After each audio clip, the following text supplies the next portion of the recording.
atolotro anao ny fiainako sy ny androko rehetra mba oreareanao mandrakizay. Amen.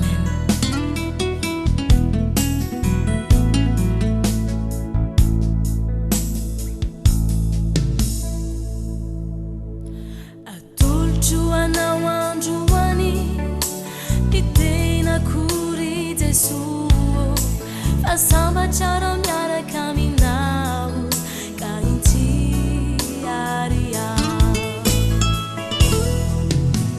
Atolotro anao androany ny tenakory Jesosy fa sambatra miaraka aminao ka intiary aho. Apetrako amin'ny famindramponao ny fiainakory Jesosy mba ho sambatra amin'ny andro zay iainako ka intiary aho. Apetrako amin'ny famindramponao ny fiainakory Jesosy mba ho sambatra amin'ny andro zay iainako ka intiary aho.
Akambako amin'ny fijalianao ny fahoriakory Jesosy fa sarotra ny miaigna ety an-tany ka ekeo a Jesosy.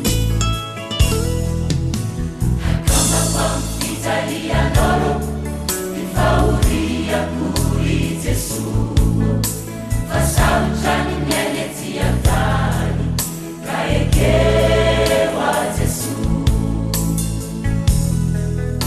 Zay misy mangataka aminao dia tsy ho lavinao ry Jesosy ka mino zay fa ekenao ny vavaka ka voninahitra meo anao.